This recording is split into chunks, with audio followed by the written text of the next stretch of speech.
Hey guys, I'm Dov, and today I'm back with more Total War Warhammer. We're back in action with another online replay. This is indeed another 2v2 randomly generated battle, so we're in for a very good time.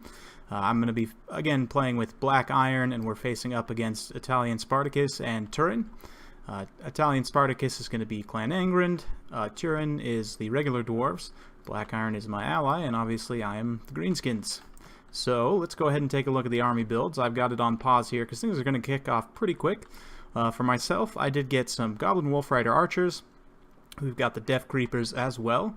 Over here, a couple very good units against the Dwarves, the Durkit Squigs and the Teef Robbaz. Well, I don't know that the Teef Robbaz would be good, but they can potentially be useful against the Dwarves. Also, for my main line, if you can call it that, I actually do have a pretty decent main line. It's Black Orcs, the 8-Peak Loonies, which are the unbreakable Night Goblins. We've got Savage Orcs and the Warlord's Boys, who should be able to get in there to do some armor sundering. It's going to be useful against the Dwarves. My forces are led by just a regular Orc War Boss on foot. We've got the Rusty Arrows. We've also got, let's see, 2 Orc Boar Biggins with varying levels of chevrons, so definitely going to be able to do some good armor-piercing shock damage there. I've also got a Goblin Big Boss on foot, just because, because I was given that, and a Giant as well, so definitely going to be a potentially very powerful unit. BlackIron's got the Warlord's Boys as well. He's got Night Goblins with Fanatics, 3 Savage Orcs up front, one of them being a Savage Orc Biggin. We've got the 8-Peak Loonies as well. Nasty Skulkers out on this flank. He's got the Rusty Arrows also with 1 unit of Goblin Archers. Actually got Skarsnik for his Lord, so somewhat decent against the Dwarves. He does have armor piercing, poison, some other decent stats. He also got the Teef Robbaz, so double Teef Robbaz action. Not every day you get to see that. He also got the Durkit Squigs, which again a very good unit. Looks like the Moon Howlers as well. He's also got Morglub's Mangy Marauders, which are a great unit against the Dwarves. Another Deff Creepas. We've got a regular Forest Goblin Spider Rider Archer, and that about rounds it out. So we're definitely going to get a quick engagement out on this flank, which is why I've got it paused here. So for the Dwarves, they were given, let's see, let's take a look at Turin's force first here. He's got Dwarf Warriors, Peak Gate Guard, Warriors of Dragonfire Pass. Here in the back, Corlers with Great Weapons, Rangers, another unit of Rangers. He's got Iron Drakes, the regular flaming kind, Grombrindle, the White Dwarf, so definitely going to be a force to be reckoned with there. He's also got the Dragonback Slayers, which is a very good unit. Let's see, 2 Organ Guns up front, another unit of Rangers with great weapons, and I believe that's about it for his force. For ItalianSpartacus, he's got Ulthar's Raiders as well, Bugman's Rangers, Corlers with great weapons, and regular Corlers with another unit of Rangers here. He's got Dwarf Warriors with the Warriors of Dragonfire Pass, 3 flame cannons, or yeah, 3 flame cannons, a bolt thrower, the Goblobber, and his force is going to be led by a Rune Lord. So we'll go ahead and kick things off here. BlackIron's going to immediately start pressuring on this flank, and I'm going to do the same over here with the Durkit Squigs and the Teef Robbaz. I'm going to try and just start to harass and force some mistakes. Meanwhile, I'm going to be advancing my force kind of in up and around here to try and make sure we don't get, you know, a high ground advantage against us. And then BlackIron's going to get his force and come around with me as well. So it's going to be a good time. The Dawi will have some pretty good defensive positions, you know, here potentially because of this crater. That's impassable terrain. So if they can set up here, they can potentially get a very good defensive line. We're going to be doing some skirmishing on the artillery crews since they have relatively low armor and low model counts. However, you see the spraying of ranger fire coming in response, so we're definitely going to have to get out of there quick. Meanwhile, bringing in the Durkit Squigs and the Teef Robbaz. Over on this flank, the big ball of Spider Rider Archers and Wolf Rider Archers just kind of pulling around here, searching for an opening while doing some nice skirmishing damage. We did get in here with the Teef Robbaz and the Durkit Squigs, going to be shutting down this bolt thrower here. And, you know, doing some good damage to these Rangers. Going to be pulling away around for another cycle charge. I also failed to mention, perhaps for my force, I've got the Hammer of Gork here, so some good artillery. BlackIron also got a Goblin Rocklobber, so we're going to be focus firing in on these Dwarf Warriors here. Also on these Warriors of Dragonfire Pass. And although these guys don't have armor-piercing damage, you know, given enough time, they'll be able to get a little bit of work done. Meanwhile, the Durkit Squigs, again, just charging into this big ball of Rangers and Quarrelers of ItalianSpartacus, and definitely going to be in for a tough time for these guys. The Flame Cannons as well getting tied up in here. One has already been routed off, so that's real tough. Meanwhile, BlackIron charged in his Durkit Squigs and the Moonhowlers. However, they were relatively well seen off by the Dragonback Slayers and these Warriors of Dragonfire Pass here. And Turin's Organ Guns also opening up here, getting a very nice firing line, going to be able to do some decent damage. And this big mobile force of BlackIron has been pretty well torn up. Only really the Teef Robbaz remain, and they will be robbing Teef. Over here, the Durkit Squigs are in a little bit better engagement on my flank here. We are going to be bringing now, you can see my forces coming up, and BlackIron's going to be coming up sort of as a reinforcing force, and we're just going to go heavy over on this flank and try and overload. Meanwhile, this mobile force has, you know, been not completely shattered. Some of the units are starting to rally, so we're going to be able to pull them back together and get them back in combat. Durkit Squigs just continuing to cycle around. Unfortunately, the Teef Robbaz did get caught up on some artillery pieces, and unfortunately they did get stopped. However, these Durkit Squigs are being an absolute menace, just charging around, doing a ton of shock damage. They don't have armor piercing, but they do have an anti-infantry bonus, so that'll be nice against the Dwarves. You can see my force here in the center. We're going to be sending in the Night Goblins to just kind of tie down here while these Spider Riders get around to this flank, and doing some friendly fire from those Iron Drakes actually into the back of those Dwarf Warriors. A bit unfortunate, but the Warlord's boys here are going to get hit by the Iron Drakes in the flank and absolutely flamed. Beautiful, beautiful shot there. Definitely going to not like that. They're immediately going to rout. Over here, I'm bringing up this melee force, and very wisely, the Dragonback Slayers of Turin pulling away, not wanting to engage straight up on Savage Orcs, as that is a very inefficient trade. This Giant is in a bit of trouble, though, just because there's so many, you know, Rangers and other ranged units around here. It's going to be tough for him to really do well. You can see now we're focusing Hammer of Gork onto these Peak Gate Guard, which is a very high value target. The Boar Biggins have charged in now from this other flank and just disrupting. Going to be doing some nice disruption on the Organ Guns here, as well as the Quarrelers. Just not allowing this force to really, you know, fire in unopposed.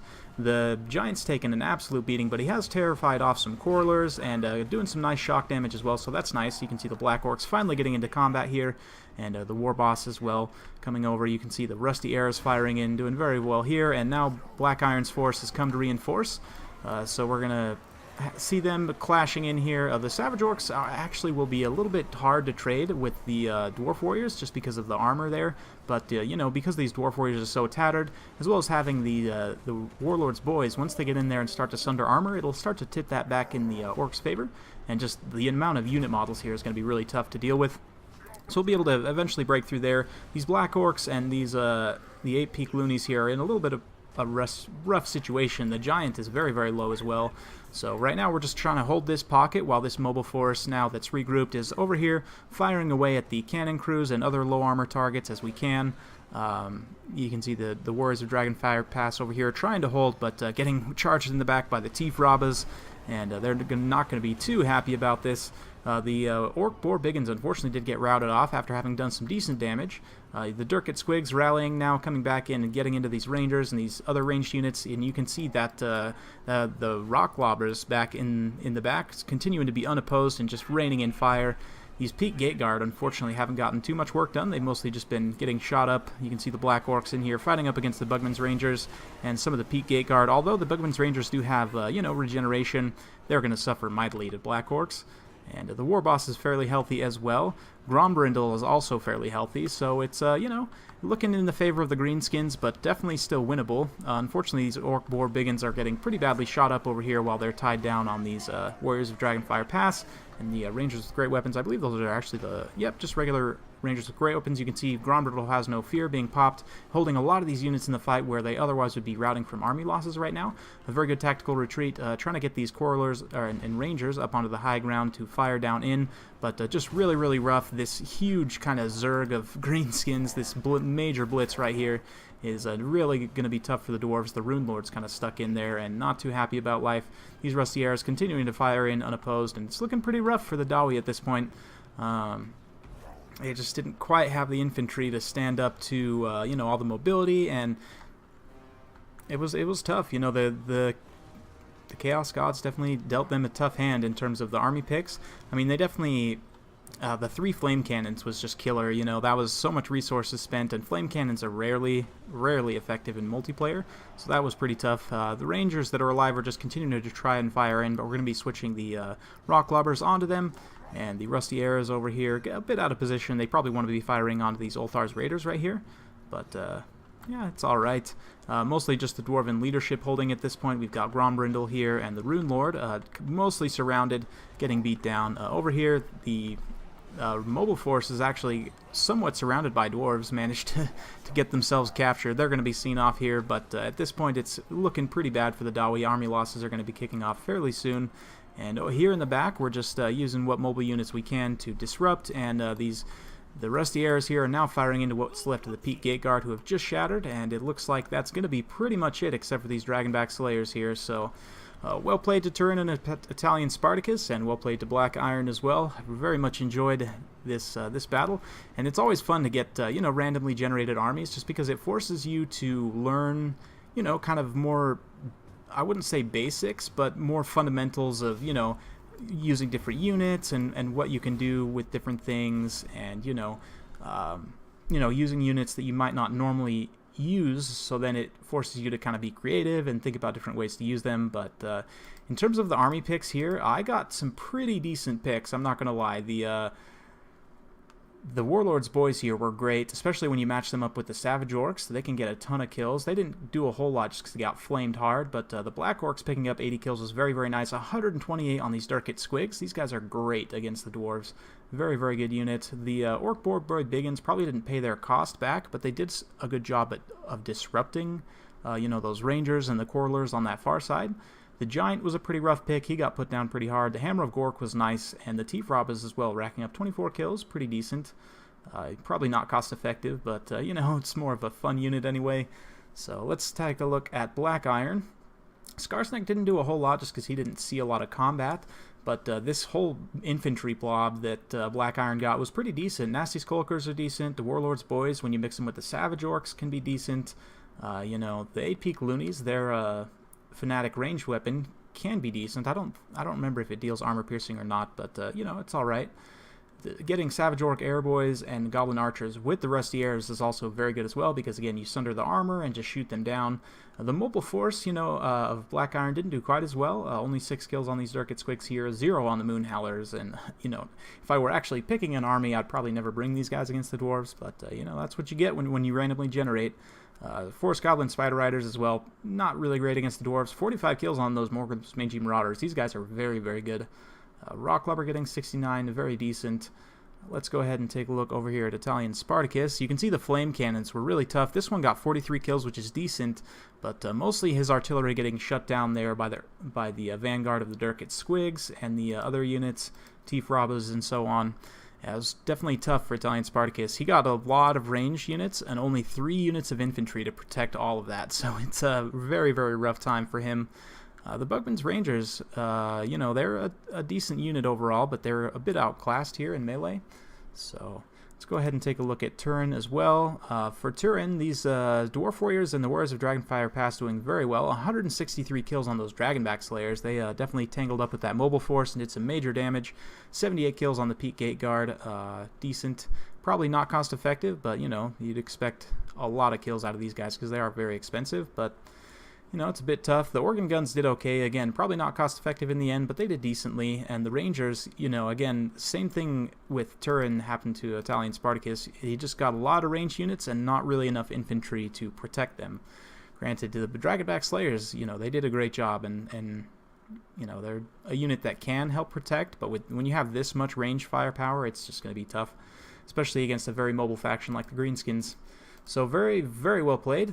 Thank you all for watching. I hope you enjoyed these randomly generated casts. I'll have a link to ItalianSpartacus and Turin's channel down below, so you guys definitely check them out if for whatever reason you don't watch them already. Definitely good guys. So thank you for watching. Thanks to ItalianSpartacus, Turin, and BlackIron for playing.